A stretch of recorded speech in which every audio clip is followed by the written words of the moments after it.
Assalamualaikum warahmatullahi wabarakatuh. Semangat pagi teman-teman. Hari ini tanggal 20 November 2025 kita akan bahas beberapa saham. Ada ya pertanyaan kemarin, Bang, bahas NCKL dong. Entry sekarang aman nggak? Apa nunggu di palung Mariana under 1000? Kalau nggak salah kemarin jawab tanyanya di sini kalau nggak salah tanggal 14-an 12-an ya. NCKL kurang menarik ya dari sisi dividennya, apalagi technical seperti ini potensi ini bablas terus nih sampai bawah bisa ke 640 atau ke MA 200-nya ya, enggak tahu, tapi ini lagi downtrend. Sebaiknya tidak usah buru-buru, masih banyak saham lain yang mestinya lebih aman daripada ini. Tapi namanya ke depan kan kita nggak tahu ya. Saya ngomong begini terus tiba-tiba besok naik ya, bisa jadi seperti itu kan. Makanya ini bukan rekomendasi, tapi ini hanya pendapat saja, tidak 100% benar dan peluang salahnya itu besar sekali. Oke. Hari ini saya akan bahas SIDO karena kuartal 3 ternyata belum dibahas, sama EPMT. Kita langsung aja ke laporan keuangannya. Pertama dari SIDO dulu ya. Laporan keuangan 30 September dalam jutaan rupiah, berarti ini sekitar 770 miliar dia punya kas. Turun dikit nggak apa-apa, aman. Aset tidak lancar, oke. Ini aset lancar juga oke. Turun 200 miliar sih, 140-an. Tapi menurut saya sih karena kas itu pencatatannya sangat tricky sekali. Jadi berubah-berubahnya itu lumayan bisa signifikan ya. Jadi kas yang dicatat itu 30 September. Pas waktu tanggal 30 September dicatatnya segitu. Nanti 1 Oktober bisa jadi langsung naik drastis atau bisa turun drastis karena harian itu ya pas waktu titik hari itu aja dicatatnya. Namanya juga posisi kas kan. Per harinya juga berbeda-beda. Jadi kita nggak bisa pegang itu sebagai acuan bahwa perusahaannya oke atau tidak. Ya ilustrasinya kayak kita punya uang di rekening aja. Hari ini misalnya kasnya ini ya 700 miliar. Terus ternyata besok kita ada transaksi nih rumah, jual rumah 500 miliar misalnya. Nggak tahu rumah apa itu 500 miliar. Nah dari sekarang kita pegang 700 jadi 1,2 T, hanya beda sehari. Nah ilustrasinya begitu. Jadi kas itu titiknya hanya titik, dilihatnya hanya titik hari itu saja. Liabilitas oke, aman. Nah kalau liabilitas nggak di titik, ya memang di titik, tapi namanya liabilitas beban itu biasanya terakumulasi kan. Jadi perubahannya nggak sama seperti kayak kas. Nah, liabilitas, kemudian sales ini ya akumulasi dari hari-hari sebelumnya. Kebetulan di tanggal 30 dicatatnya segini gitu. Nah ini penjualannya naik. Ini SIDO ya. Woi, SIDO udah mulai naik nih.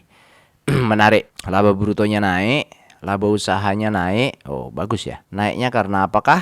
2231. Jualan jamu herbalnya naik, makanan minumannya naik. Oh bagus. Farmasinya yang turun ya. Bagus sih perkembangannya, jamu herbal dan suplemen semuanya dua-duanya naik, makanan minuman juga naik. Itu SIDO. Nah ketika jualan bagus, kemudian profitnya juga bagus, laba berjalannya bagus, kemudian laba per lembar sahamnya juga bagus. Wah itu berarti ya bagus kesimpulannya. Good untuk SIDO. Selamat buat yang pegang SIDO ya. Kebetulan saya nggak punya ini barang. Terus saldo laba per September 2024 ini 1,1 aman ya. Saldo labanya aman. Mungkin bisa dibagi dividen dia. 28 ke 29 ini juga aman ya penerimaan kas. Lanjut ke Enseval Putra Mega Trading. Ini perusahaan yang bergerak di bidang distribusi obat.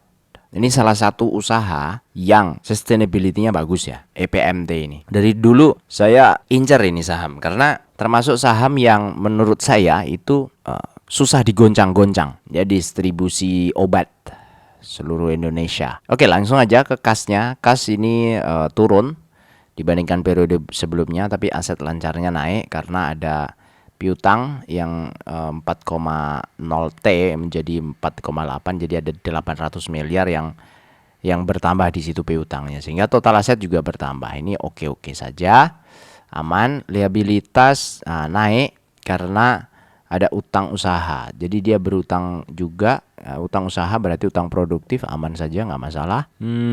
Utang bank turun drastis dari 95 miliar ke 20 miliar utang jangka pendeknya. Utang jangka panjangnya naik dikit ya, 8 miliar naiknya. Ini 7 miliar sebagai liabilitas. Total liabilitasnya naik. Oh, signifikan juga naiknya ini total liabilitas. Ya, perlu dicek. Ekuitasnya naik dikit sehingga total liabilitas dan ekuitas juga naik ya, 11,4 ke 12,2. Lumayan tinggi nih naiknya. Enseval. Penjualan neto dari 23T ke 24T. Naiknya hampir 1,2 T. Luar biasa ya.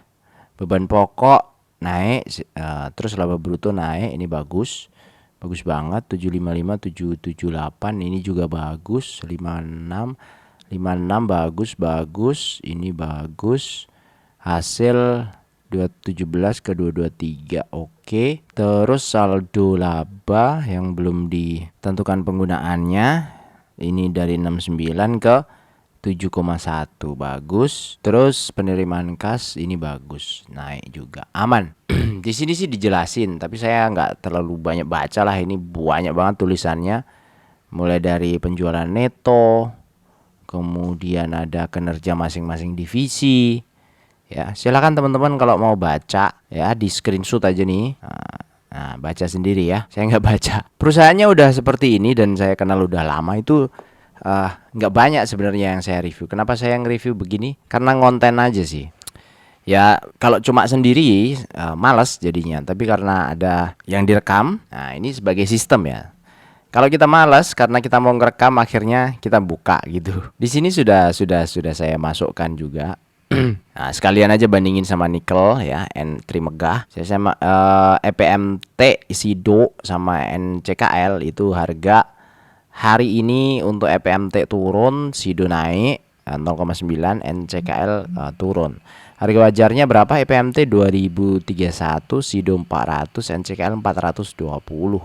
Itu harga wajarnya. MOS-nya minus 13%, 27 dan 56%. Kenapa harga wajarnya segitu? Karena target dividen kita itu 9%. Jadi kalau dividen mereka di bawah 9% seperti ini ya, 7,8 dan 6,5 dan 3,9, maka harga sekarang itu termasuk harga yang mahal. Contoh NCKL itu harga sekarang tuh harga yang mahal untuk dividen investing. Tapi kalau tadi pertanyaannya yang ini, saya pikir dari pertanyaan ini itu adalah pertanyaan untuk trading ya. Nah, kalau trading saya nggak punya banyak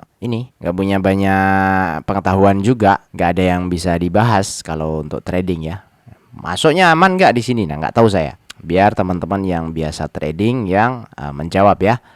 Nah, EPMT itu 1 kali setahun bagi dividen, SIDO 2 kali, NCKL 2 kali. Yang paling rendah, nah ini sayangnya EPMT itu bagus perusahaan tapi rendah ininya, transaksi hariannya cuma sekitar 60 juta sehari. Jadi lebih sepi dibandingkan yang lain gitu. SIDO ya oke lah 12 miliar, NCKL ini keren banget nih 73 miliar. Saham-saham seperti itu banyak kan memang ya dibuat untuk trade, itu banyak banget yang main di sana. Nah, range dividennya berapa jadinya? EPMT 7,8, SIDO 6,5, NCKL itu 3,9. Range atasnya ya kira-kira mirip nih, 7,8, 7,3 dan 3,9.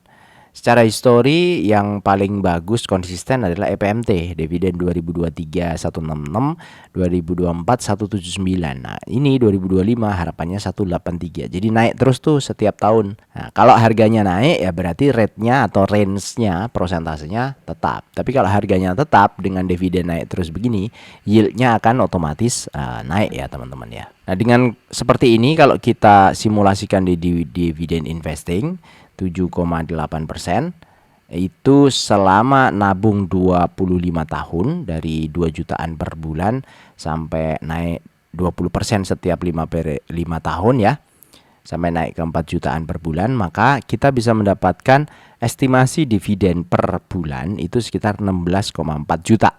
Ini lumayan ya, kalau dividen dapat segitu tuh sebenarnya lumayan. Tapi di bawah target kita, karena target kita kan 9%. Itu kalau saya. Kalau teman-teman mentargetkan 7 itu cukup, nggak masalah.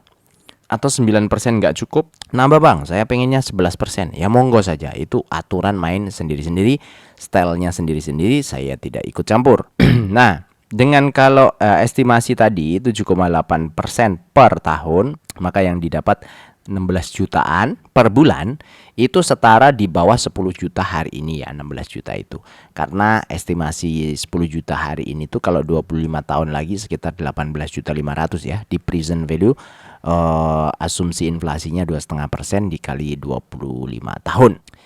Jadi seperti itu teman-teman, review untuk hari ini. Ada juga pertanyaan terkait dengan batu bara. Kemarin ada berita ya, emas itu nanti akan dikenakan bea ekspor keluar dengan tarif 7,5 sampai 15%. Kira-kira gimana efeknya? Kan batu bara juga sama ya, katanya mau dikenakan tarif begitu. Tapi kalau saya baca-baca dan saya coba cek, harusnya nggak ada banyak efek lah. Kenapa? Karena kalau emas itu yang paling efek itu ada di AMMN, ada di PSAB, ya, ARCI, MDKA, HRTA itu cuma 0,3%, Antam cuma 0,03, BRMS nggak punya sama sekali untuk ekspor. Jadi yang ekspornya gede itu hanya di PSAB. PSAB itu 100% penjualannya ekspor. Jadi dia pasti terpengaruh tuh dengan bea 15% kalau ditetapkan nanti di 2026.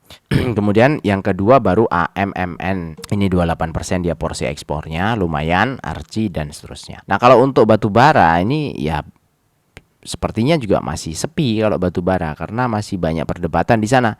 Sekarang itu batu bara soalnya juga sudah punya ini kan, apa namanya, tarif kan. Nah, ini untuk batu bara ada tarif royalti ya sejak April 2025. Untuk yang IUPK ada 14%, ini 20 ada harga jual atau BA dengan royalti naik 1% menjadi maksimal 13, bla bla bla bla. Selain itu nah batu bara itu sudah ada. Jadi harusnya ini, dan ini baru kan April 2025.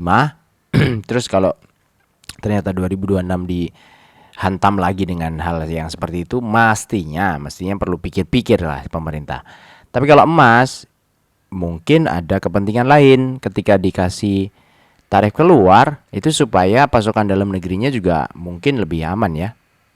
Karena kalau emas itu beda dengan batu bara sih. Kalau batu bara kan ya kita penghasil terbesar. Sekarang lagi kejar-kejaran juga energi fosil sebisa mungkin ditinggalkan karena nggak ramah lingkungan kan. Jadi pada beralih ke energi matahari dan lain-lain. Nah, sekarang batu bara kita punyanya banyak.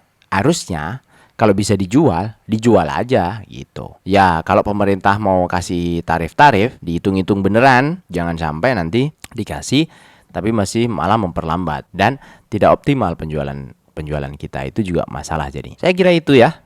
Buat teman-teman yang biasa nonton atau dengerin saya ngoceh, kalau kurang cepet dicepetin aja 1,25 atau 1,5 kali biasanya supaya cepat habis. Semoga bermanfaat. Assalamualaikum warahmatullahi wabarakatuh.